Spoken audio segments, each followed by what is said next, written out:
नमस्कार दोस्तों और जय हिंद। आप सभी को स्वागत है in my channel 1971 war book series. तो दोस्तों, हम नॉर्मली 1971 के जंग के बारे में जब बात करते हैं तो 71 की शौर्य गाथा के बारे में बात करते हैं। बोथ इंडियन आर्मी मुक्ति वाहिनी and also the brave Gallant fighters who took part on the western front fighting the Pakistani forces, उसके बारे में ही हम नॉर्मली बात करते हैं। But we don't speak much about the very brutal things that happen in any war. जंग में बहुत कुछ घिनौनी हरकतें भी होती है जो 1971 में पाकिस्तानी फौज ने किया बंगाली सिविलियन पॉपुलेशन के ऊपर। आपको तो पता होगा, बहुत सारे बंगाली औरतों का बलात्कार हुआ था। 30 लाख लोग मारे गए थे in the hands of the Pakistani military of occupation in Bangladesh, जिसको लेके आज डिबेट हो रहे हैं only in Bangladesh. Of course many pro Pakistani elements and also Bangladeshi people are involved in raising questions and everything. It is their own personal thing, and I don't want to talk about the present situation in Bangladesh. That is not what I am very much interested in, because that actually gives me a lot of pain. Anyway, coming back to 1971, आज हम बात करेंगे about some brutalities unleashed by the Pakistani forces on the local people of Bangladesh during the 1971 war. Brutalities involving the physical tortures which were committed on the local people. I am sourcing Massacre, the Tragedy of Bangladesh, written by Robert Pine, and the UN report on Genocide of 1971. It has been estimated that about 1200 to 6000 people all over Bangladesh were brutally tortured by the Pakistani army in every day, पूरा 9 months. Total इतने सारे लोगों को हर दिन torture किया जाता था। बहुत सारे लोग टॉर्चर के लिए मारे भी गए थे। I am also referring to Genocide, Torture and War Crimes Tribunal written by Shahriar Kabir and Genocide and War Crimes written by Dr. M.A. Hassan, The Kind and Stature of Genocide in Mukti Juddho written by Ahmed Sharif. Here are the techniques used by the Pakistani forces to inflict physical torture on the local people irrespective of gender, जो कभी कभार इन लोगों का मौत के लिए भी responsible होता था। They are as follows: using verbal abuses, spitting on the face and the body of the victim alongside beating till bleeding starts on the victim's body. Pakistani फौज और राजाकार फोर्सेस, प्रो पाकिस्तानी एलिमेंट्स कभी कभार मिलके भी ये सब टॉर्चर्स करते थे। Serving urine instead of water to the exhausted, beating of victims, including stuffing the victim's head onto human urine and stool forcibly. Burning human flesh with burning cigarette butts. Cigarette जो पीते हैं लोग. Hanging the victim upside down with the help of ropes and puncturing the victim's flesh with bayonets alongside beating the victim with rifle butts. Brutality. Stuffing needles into the fingernails of the feet and fingers of the victim. Stuffing burning cigarette butts into the anus of the victim. And then stuffing dry ice into the anal cavity. Disembowelment by the use of red-hot metal rods, stuffing them into the victim's anal cavity. Same was done to a woman's private parts, using pliers to pull out fingernails and toenails of the victims. Using electric shocks in the victim's anus and in the entire body. Tying up the victim and hanging the victim upside down and rinsing the victim head first into hot water. Stripping the victim naked and then stuffing the victim into a gunny bag and leaving the victim out in the open to suffer from exposure to intense sunlight. You know how the summers in Bangladesh are. Pouring salt and chili powder on the victim's wounds. घिनौनी हरकत.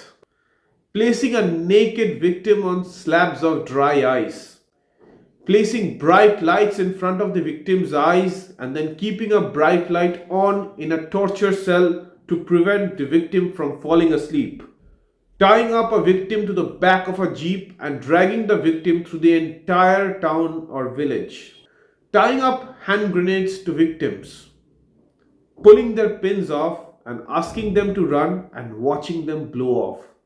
It was like a sport, crushing the private parts of male victims and using bayonets, rifle bayonets, for castrating male victims, shoving sticks, rifle muzzles, and broken glass shards into a woman's private parts, hitting victims with hot water bottles. आपको तो पता होगा, especially what used to happen to women, Bengali women, in Pakistani torture cells and rape camps.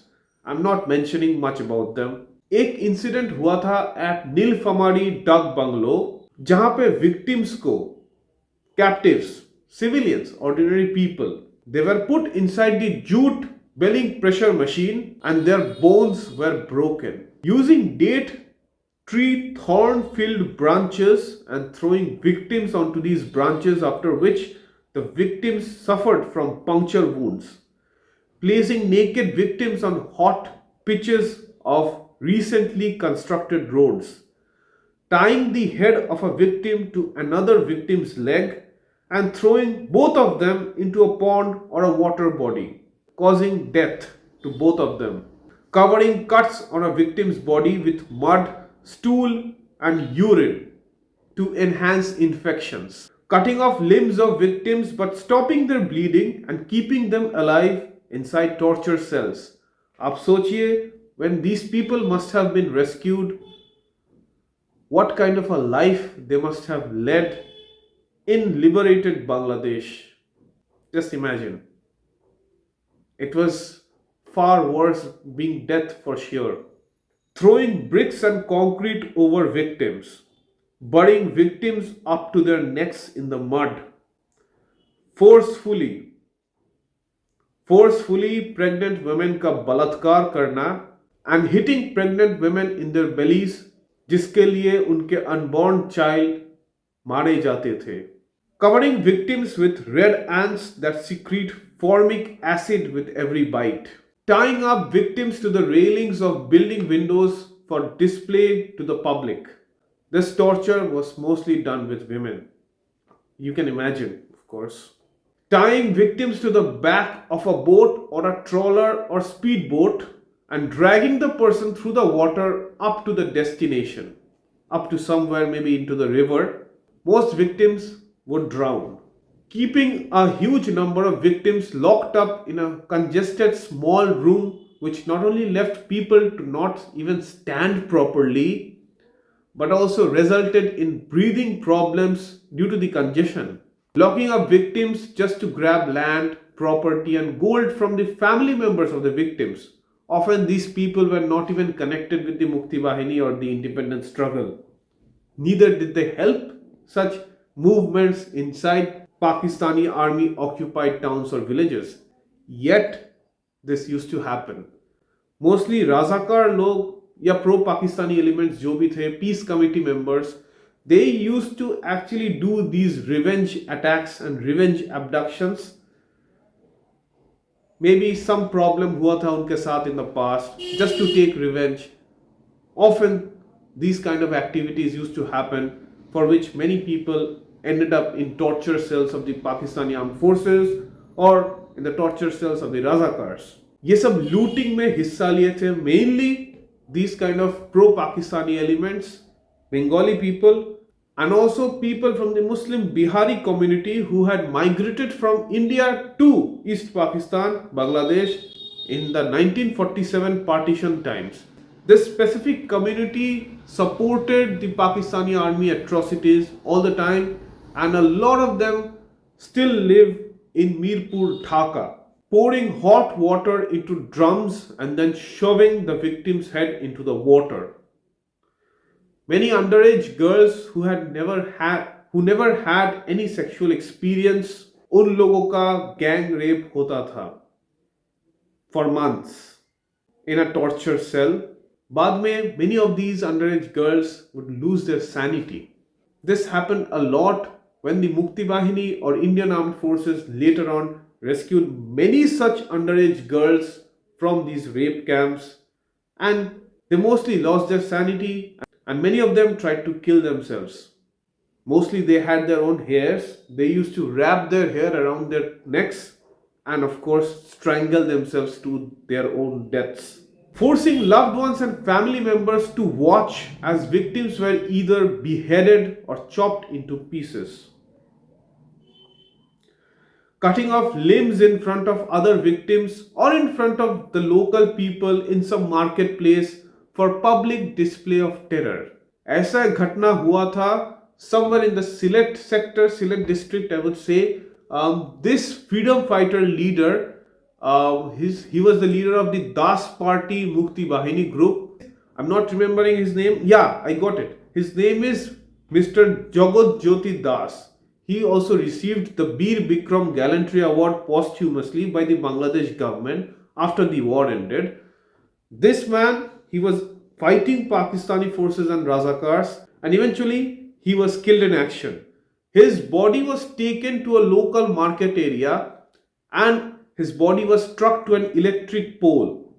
Tied up to an electric pole as a public display of terror. Pakistani फौज ये काम किया था to display terror, to scare the local people, ताकि उनके खिलाफ और आवाज ना उठे. Pakistani forces also used to shoot into the body parts of the victims with single shots till the victim died. जैसे एक गोली हाथ पे लगा, एक गोली पैर पे लगा, एक गोली शोल्डर पे लगा, ताकि धीरे धीरे एक के बाद एक गोली खाते खाते from bleeding or from injury or from shock the victim passes away. Plucking out the eyes from the sockets using bayonets. This happened, this used to be done with people who are still alive, of course in torture cells, and this actually happened with Lance Nayak Noor Muhammad, who received the Bir Shrestha Gallantry Award posthumously for his services in the Bangladesh war, later given on by the Bangladesh government. So Lance Nayak Noor Muhammad was actually killed in action. He was already riddled with bullet holes. He was dead. He had already passed away. Now, later, when Mukti Bahini fighters came to rescue his body, it was found that his eyes from the sockets were removed. वहां पे तो गोली लगा नहीं था. Pakistani forces had plucked off his eyes from the sockets using bayonets. This was the brutality of the Pakistani forces on Mukti Bahini fighters and also on the local people. Tying up a victim naked upside down and peeling off the skin of the victim while the victim was alive. Normally a person would pass away from hypothermia in this situation. Crushing a victim's face and skull with concrete slabs or chunks of rocks and boulders, or with constant beatings from rifle butts. Putting victims into gunny bags and then drowning them into a pond or river. Crushing limbs of victims by using bamboo or rollers. Road construction work के वक्त आपने तो ये rollers देखे ही होंगे. I'm not going into details. Cutting open a victim's belly and dragging out the organs and guts, or cutting open a victim's chest and pulling out the beating heart. Pure brutality from the Aztec time, but done by the Pakistani armed forces and the Razakars in 1971. Of course, done by the use of a rifle bayonet. Burning victims alive. This was very common. Using betel nut crackers to cut off victims' fingers. Using hooks to pull out the flesh of a victim's back. From the back, of course. Women used to be shot in their private parts by Pakistani forces after a gang rape or a rape was over. Many women were found, dead or alive, with bite marks on their private parts all over their body. I'm not going into details. I don't think it's nice of me to go into details. You can find them in books. Now, the last is the most brutal, cutting off a victim's head halfway so that the victim die from immense pain, shock and blood loss. Pakistani military के साथ ये सब horrific brutality में Jamaat Islami political party, उनके सबसे बड़ा ally, was involved. Peace committee members were involved. Muslim League members were involved. Al-Badr and Al-Shams death squad members who were directly involved with such brutal and horrific murders were involved. Razakar forces and personnel from the East Pakistan Civil Armed Force (EPCAF) were involved. And to justify such horrific brutality and the destruction and the murder of the Bengali people in such brutal conditions, the psychological defense used by the Pakistani armed forces in the entirety of East Pakistan to show that these heinous activities were very much necessary was by the use of the terms defending the unity of Pakistan. बहुत सारे लोग were from the Hindu minority community who were captured and then were subjected to such horrific brutalities. बहुत सारे लोग were captured Mukti Bahini fighters and also their family members or friends or their comrades, and most of them were Bengalis. This is one of the most horrific videos I have made talking about the brutalities, and to be honest, many Mukti Bahini fighters that I've come across or talked to, and many Indian Armed Forces people that I've come across or talked to or I've taken interviews of them who were involved in fighting the Pakistani forces and had gone deep inside Bangladesh, pushing back the Pakistani forces. They have decided to not talk about this because they don't want to go through the trauma of finding out the remnants of whatever brutalities Pakistani forces had done in East Pakistan. Many Indian Armed Forces people have come across bunkers जहाँ पे औरतों के कपड़े, blood stains and dismembered bodies were found, both of women and men. Many Mukti Bahini fighters were tortured, later escaped, and they also saw people being tortured by the Pakistani forces, left to their own fate. Many survived executions. Many non-Mukti Bahini people, just regular people, survived and escaped from executions commenced by the Pakistani army on local people. Today, Pakistan denies that genocide. Today, many voices in Bangladesh say that these things are just made up. Nothing like this happened. But facts like this should be brought out, should be known by the people. And at least as Indians, we have to know what happened in 1971. This is a different kind of video and I don't know the reaction from this. But my work is to bring the truth out to the people. Thank you for listening.